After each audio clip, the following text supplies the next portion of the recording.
ఇప్పుడు పక్కన ఒక ఇమేజ్ కనిపిస్తుంది ఇటుపక్క. అయితే అది నేనేసిన ఒక లైన్ ఆర్టే. అది 2005 నుంచి 9 మధ్య వేసినట్టు నాకు గుర్తు.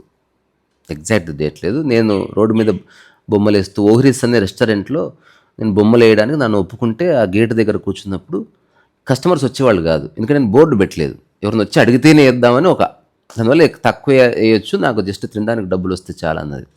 ఆ టైంలో నాకు ఒక స్కెచ్ బుక్ తక్కువ ధరకు దొరికితే ఒక పెన్ను కొనుక్కొని ఒక వారం రోజుల్లో అంతలోపే ఒక 60 నుంచి 70 బొమ్మలు వేసిన. అవంతా నా మనస్సుకు సంబంధించింది. దట్ ఈస్ మీ. ఇప్పుడు ఈ పక్కనున్న ఆ లైన్ ఆర్ట్ నేనే. ఆ లైన్ ఎలా ఉంది, ఇట్లా చేయి ఇట్లా పెట్టాను, చేతితో దేన్ని పట్టుకున్నాడు, ఒక పైన తన మెడ ఇట్లా ఇట్లా ఇట్లా తిరిగింది. ఆ మెడ ఒక చెక్క ముక్కకు హోల్స్ ఉన్నాయి. ఆ హోల్స్ 3 హోల్స్ ఉంటే ఆ 3 హోల్స్లకి మెడ పోయింది. ఇట్లా పోయి ఇట్లా బయటకు వచ్చింది, పైన నవ్వుతున్నాడు ఇట్లా. ఇప్పుడు అందరి పరిస్థితి అది. పైకి నవ్వుతున్నారు కానీ మెడకి చాలా లింకులు ఉన్నాయి. బిడ్డ పెండ్లు అయితే లేదు. నేను బాగున్నాను రావు గారు అంటున్నాడు, కానీ వాడు మెడకు పట్టుకొని ఆలోచిస్తూ ఉన్నాడు. ఎట్లయితే మాట వినని ఆవుకు మెడ కొట్టేస్తారు తెలుసా, ఇట్లా తాడేసి ఒక పెద్ద కట్టె కడతారు ఇట్లా, ఇంకా అది లాక్కుంటూ పోతా పరిగెత్తలేదు ఇంకది. సో ఇది నా పరిస్థితి.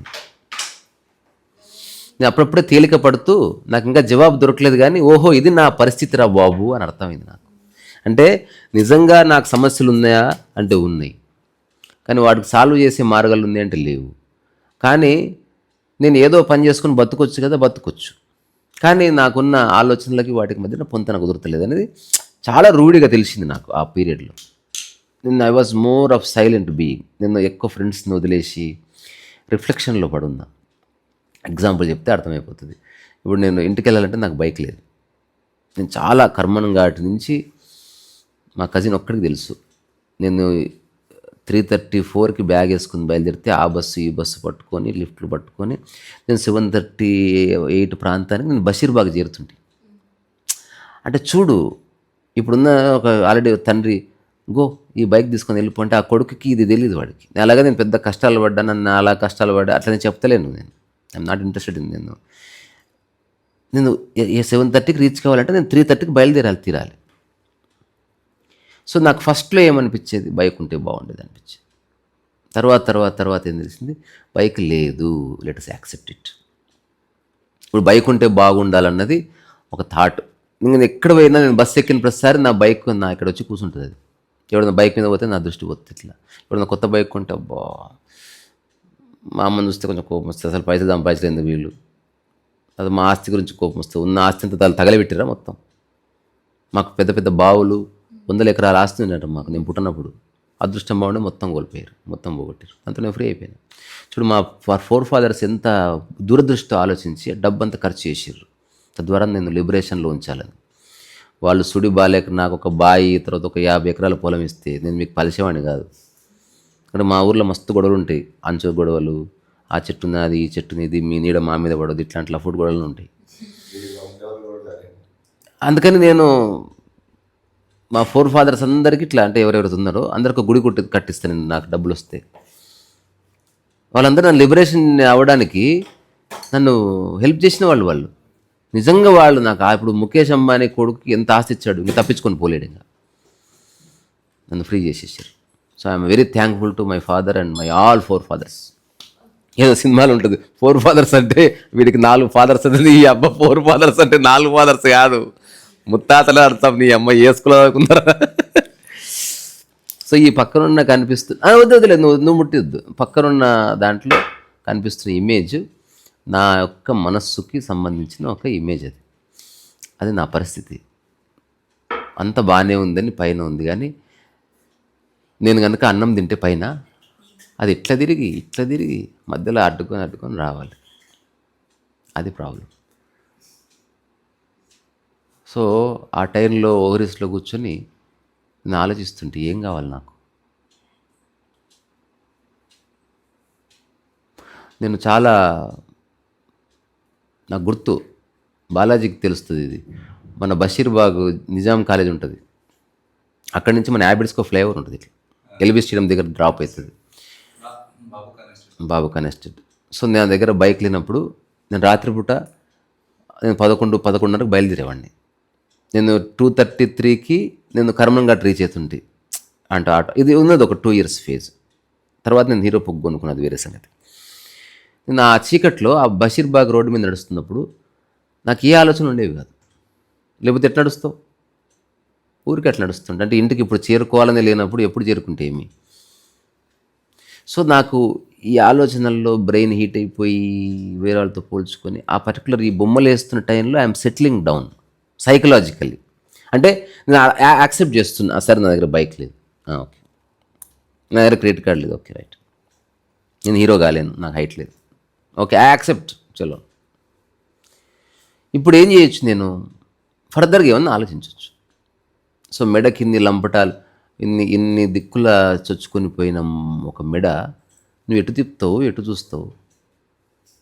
సో ఉదాహరణకి నువ్వు నడుస్తుంటే నీ మెడకు ఒక తాడేసి భార్య, నీ మెడకు ఒక తాడేసి నీ బిడ్డ, నీ మెడకు ఒక తాడేసి నీ అప్లోడ్, నీ మెడకు ఒక తాడేసి మీ బాస్ పట్టుకుంటూ నువ్వు ఎటు పోతావు. సో ఫస్ట్ నాకు అనిపించినది భావన ఏంటంటే, అప్పుడు నాకు రైటింగ్ స్కిల్ లేదు, లేకపోతే నా బుక్ రాస్తుంటే. ఇప్పుడు ఇవన్నీ పెయింటింగ్స్ పెట్టి నేను పక్కన బుక్ రాయగలను, అంటే ఒక చిన్న చిత్రం దాని పక్కన. ఇదే సిరీస్లో కొన్ని గొప్ప బొమ్మలు ఉంటాయి. గొప్ప బొమ్మలు అంటే గొప్ప థాట్ ఉంటుంది అందులో. ఒక లైన్ ఎట్లుంటుంది, ఆ లైన్ మీద ఇంకొక లైన్ ఎట్లుంటుంది. ఎగ్జాంపుల్, ఇదే లైన్ ఇట్లా కూర్చుంది అనుకో, బ్యాలెన్స్ ఉండదు. జస్ట్ లైన్ దిశ మారితే ఎక్కడ లేని బ్యాలెన్స్ వస్తుంది. లైఫ్ కూడా అంతే, ఒక ఇద్దరికి పడదు, వాడు ఇట్లుంటుండేమో. నువ్వు ఒక వ్యక్తిని యాక్సెప్ట్ చేస్తే వెంటనే స్నేహం కుదురుతుంది. ఇవన్నీ మనకి ఎవడు చెప్పడు. మనకు సినిమాలంతా ద్వేషాలు, ఈర్ష్యలు, కొట్లాటలు, చంపుకోవడాలు ఉన్నాయి కాబట్టి మనకు ఆరోగ్యకరమైన అవగాహన, మంచి ఆలోచనలు ఎవరు ఇయ్యరు. అందరు అట్లుంటే ఎవడన్నా మంచి ఆలోచిస్తే ఫిలాసఫీలు చెప్తున్నావు అంటున్నారు. అంటే మంచి చెప్తే కూడా చెడు అయిపోయింది. సో ఇప్పుడు నాకు ఎవడు చెప్పేవాడు దొరకక నేనే ఆలోచించుకుని రిఫ్లెక్షన్స్లో ఉన్నప్పుడు వేసిన ఒక చిన్న లైన్ ఆర్ట్ అది. ఎప్పుడో నేను ఎగ్జిబిషన్ చేయలే, ఎవరికి చూపించలే, నేను మా ఇంట్లో వాళ్ళకి కూడా చూపించలేవి. తర్వాత అది నేను వేసినప్పుడు సంతకం గింతకం ఏమీ లేదు. నేను చాలా రోజుల తర్వాత అంటే 2009 తర్వాత నాకు ఆ బుక్ దొరికింది. దొరికితే అప్పుడు కొన్నిటి మీద కాంత్రీసా అని, కొన్నిటి మీద 2005 అని, కొంత మీద 2009 అట్లా నేను రాసినట్టు గుర్తు నాకు. నేను అప్పుడు రాయలేదు సంతకం, నా పేరు రాయలేదు. నేను బొమ్మ వేసిన పేజ్ మలిపి I was thinking about another drawing. ఇందులో చాలా చాలా డ్రాయింగ్స్ ఉంటాయి. ఎట్లా ఉంటుందంటే, ఒక కొమ్మ ఉంటుంది, నేను వేసిన బొమ్మ చెప్తున్నా, ఇట్లా కొమ్మ ఉంది, ఈ కొమ్మకి ఒక తలకాయ వచ్చింది, ఇట్లా పైకి ఉంది, దీనికి ఇంకో తలకాయ వచ్చి ఈ తలకాయ కిందకి ఇంకో మళ్ళీ ఇంకో కొమ్మ వచ్చి ఇక్కడ ఉంది, ఇంకో కొమ్మ వచ్చి ఇంకో కొమ్మ ఉంది, ఇట్లా ఏది. సో 5 ఫేసులు ఉన్నాయి. సో ముసలివాడు, వాళ్ళ కొడుకు, భార్య, తమ్ముడు, చెల్లెలు, ఇంకో చిన్న పిల్లవాడు, ఇట్లా ఒక ఆడు ఉంది. ఆ పైన సూర్యుడు ఉంది. దీని సింబాలిక్ ఏంటంటే, ఈ కింద ఏదో ఒక కట్టె ఉందో, ఈ కట్టె నుంచి వచ్చిన కొమ్మలు ఇవి. సో వాళ్ళందరూ వేరే వేరే ఫేసులుగా కనిపిస్తున్నా వాళ్ళందరూ ఒక వంశానికి చెందిన వాళ్ళు, ఒక బ్లడ్ గ్రూప్కి చెందిన వాళ్ళు, ఒక అహంకార దానికి ఆ ఈగోకి సంబంధించిన వాళ్ళు ఉన్నారు, ఒక లెగసీకి సంబంధించిన వాళ్ళు. నిజంగా వీళ్ళందరూ బతుకుతున్నది సూర్యుని వల్ల. ఆ సూర్యునికి దీంతో సంబంధం లేదు అని చెప్పడానికి. అంటే నువ్వు ప్రకృతితో సంబంధం పెట్టుకో, ఈ పనికిరాని విషయాలతో కాదు అని నాకు అనిపిస్తూ ఉన్నది. అసలు నేను ఆ టైంలోనే నేను సైకలాజికల్గా నేను అబాండన్ చేసిన మా ఇంటి పేరు, సైకలాజికల్గా అబాండన్ చేసిన నేను బ్రాహ్మణ్ అని చెప్పుకోవడం మానేస్ట్. అలాగా నేను బ్రాహ్మణ్ అంటే అగెనెస్ట్ కాదు, అది నన్ను ఇబ్బంది పెడుతుంది. ఇప్పుడు నేను హోటల్లో పని చేయలేకపోతున్నా బికాస్ బ్రాహ్మణ్. ఇప్పుడు బ్రాహ్మణ పిల్లగాని, అయ్యగారు నువ్వు హోటల్లో పని చేస్తావా, ఎట్లుండాలి అయ్యగారు నువ్వు, వాడు ఎట్లా ఉంటాడు కానీ నేను మాత్రం ఎట్లుండాలంట వాడు చెప్తాడు నాకు ఊర్లో. ఒకసారి నేను ఇట్లా జుట్టు పెంచుకొని ఇట్లా తుప్పలు ఉంటుండే టైసన్కి ఉన్నట్టు, నేను ఒక్కడనే పతంగ ఎగరేస్తున్నా ఇట్లా. ఆ టైంలో ఇప్పుడు బాలుకున్నాయి కదా, అట్లా జుట్టు ఇట్లా ఉండే. అయ్యగారు నువ్వేనా పిచ్చుడు అనుకున్నా, తిక్కలోడు అనుకున్నా అన్నాడు ఒక ఆయన వచ్చి. ఏది ఏందని, నువ్వు హనుమంతరావు కొడుకు అయ్యగారు, నువ్వు జుట్టు అట్లనే నా పెంచుకునేది అని పెద్ద క్లాస్ ఇచ్చిపోయింది నాకు. నువ్వు పోయి మాట్లాడుతుంటే పోతావు, చిన్నంతరం పెద్దంతరం తెలియదు దిగరా అని చెప్పి నా జుట్టు ఎట్లా ఉండాలని చెప్పిపోయింది ఆయన. అట్లుండేది పరిస్థితి. నేనేం చేసిన, పతంగ ఎగరేసుకున్నా, ఆయన పట్టించుకోలే అట్లా. సో నేనేం చెప్పాలనుకుంటున్నా, రకరకాల లంపటాలు మెడకేసుకోకండి. నువ్వు సాల్వ్ చేయలేవు, నీ వల్ల కాదు. వేసుకున్నది సాధ్యమైందే మెడకేసుకుందాం. అంటే డోంట్ గివ్ ఫాల్స్ ప్రామిసెస్. ఆవేశంలో నేను నీకోసం ఇది చేస్తా అని చెప్పొద్దు, చెప్పకండి అసలు. నువ్వు ఎప్పుడు ఇదే చెప్పాలి, నాకేది సాధ్యం అది చేస్తా. నువ్వు పెళ్ళికి రావాలి, నువ్వు ఉంటే మంచిగా అవుతుంది, వస్తా కానీ నాకేది సాధ్యమో అది చేస్తాను.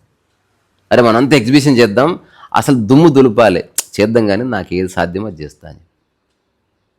నిన్న మా సత్యం అడిగితే అదే చెప్పిన, ఎక్సలెంట్ ఎగ్జిబిషన్, నువ్వు గొప్ప వర్క్ చేయాలి, నాకు వచ్చింది చేస్తా అని చెప్పి. నేను ఎప్పుడు మర్చిపోనేది, నేను గొప్ప వర్క్ చేస్తా అని చెప్పిన ఇట్లుంది అని అన్నాడు అనుకో, మళ్ళీ ప్రాబ్లం అవుతుంది. నేను ఎప్పుడు సింప్లిఫై థింగ్సే. అందుకని ఈ ఇన్విజిబుల్ ఉన్నాయి ఈ బాండేజెస్, అవి కంటికి కనబడవు కానీ నవ్వుతూ ఉండాలని ట్రై చేస్తూ ఉంటాం. మెడకేమో బోల్డ్ అని లింకులు ఉంది. అప్పుడు నాకు అట్లా ఓ కులం ఒకటి, నా పేరు ఒకటి, ఊర్లో వాళ్ళు ఏమంటారు, తర్వాత నేను ఏమైపోతా, ఇవి ఎవరు ఆలోచిస్తారు. నేనే పెట్టుకొని మెడకేసుకొని ఇవన్నీ ఉంచుకొని నాకెందుకో దిగులుగా ఉంది. ఇవన్నీ ఎందుకుంది, నేనే పెట్టుకొని దిగులుగా ఉంది. చాలా సంవత్సరాలు అట్లా గడిచింది. కానీ ఆ పెయింటింగ్స్ని అవన్నీ నేను సిరీస్ ఆఫ్ టాక్స్ చేసి ఒక బుక్ అయితే వేస్తా. రిఫ్లెక్టింగ్ అంటే మనం కాంటెంప్లేషన్ లేదా రిఫ్లెక్షన్ అంటాం. అంటే ఇప్పటివరకు ఏం జరిగింది, దానివల్ల నాకేం ఒరిగింది, ఇలా ఆలోచించడం వల్ల నాకేం వస్తుంది. First time I'm looking at my own thought process. అప్పుడు వేసిన వర్క్ ఇది. అందుకే అప్పుడు చేసింది గాలికి కొట్టుకుపోవాలి కదా. నేను వాటి స్కాన్లు చేసి అట్లా చేసి దాన్ని దాచిపెట్టి దాన్ని దీంట్లో డ్రైవ్లోకి వెళ్ళి ఆ డ్రైవ్ నేను ఎన్నో సిస్టమ్లు మార్చిన. కానీ ఆ వర్క్ అట్లే నాకు కొన్ని ఫొటోసు, నేను చేసిన కొన్ని పెయింటింగ్స్, నేను ఎక్స్క్లూజివ్గా నాకు బాగా నచ్చిన కొన్ని ఇమేజెస్ అటువన్నీ నేను ప్రిజర్వ్ చేసి పెట్టిన. ఎందుకంటే అది అప్పుడు అటు ఇటు చాలా వర్క్స్ చేసి ఉండొచ్చు, కానీ దే ఆర్ సంథింగ్ స్పెషల్. అవి అందరికి నచ్చకపోవచ్చు, బట్ అందులో నా యొక్క మానసిక అవస్థ ఉన్నది. అట్లా తర్వాత ఇప్పుడు నేను చెప్తున్నా, ఇది చాలామంది పరిస్థితి కూడా అంతే. ఇప్పుడు నువ్వు కనిపించే దాంట్లో మేడం 3 వంకర్లు తిరిగింది, 3 సుందాలు ఉంది, ఒక్కొక్కరు 50 కూడా ఉండొచ్చు. వాటి పైన తల ఉంటుంది ఇట్లా. అక్కడి నుంచి వాడు ఏదో చూస్తున్నాడు చేస్తున్నాడు, నాకు కొంచెం వీలు పడదని అంటున్నాడు. ఒకటి ఉంది ఇరికింది మెడ, బయటికి వెళ్ళాలని, ఇంటికి వెళ్ళాలని ఇంకో మెడ ఇరికింది. అంటే వాడే ఇరికించుకున్నాడు. ఆనందం లోపల వాడు ప్రామిసులు చేశాడు, నేను చేస్తా, ఈఎంఐ కడతా, కట్టుకున్నా సున్నా ఇరికే తల. తర్వాత నా భార్య కోసం ఏమైనా చేస్తా, ఇరికే ఇంకోటి. నా పిల్లల్ని నేను గొప్ప పెళ్లి చేస్తా, ఇరికించుకుంటా పో. ఇంకా నువ్వు నవ్వాలంటే ఎట్లా నవ్వుతావు, హ్యాపీ ఉండాలంటే ఎట్లుంటావు, అయ్యే పని. అట్లా కాకుండా సాధ్యమైంది చేస్తా, ఇదొక భరతవాక్యం కింద పెట్టుకుంటే ఎక్సలెంట్ రిజల్ట్స్ ఉంటాయి. నాకు ఏది సాధ్యం అది చేస్తానండి అని చెప్పేవాడికి ఏమంటారు, అపజయం లేదు. అది నేను చెప్పాలనుకున్నది. సో మీకు కూడా మీ మానసిక అవస్థలో పెయింటింగ్ వేయాలనిపిస్తే వేయండి, ఏదైనా రాయాలనిపిస్తే రాయండి. ఏదో రోజు చూసుకున్నప్పుడు అరే అవునా ఇట్లా ఉన్నానా అనిపిస్తుంది.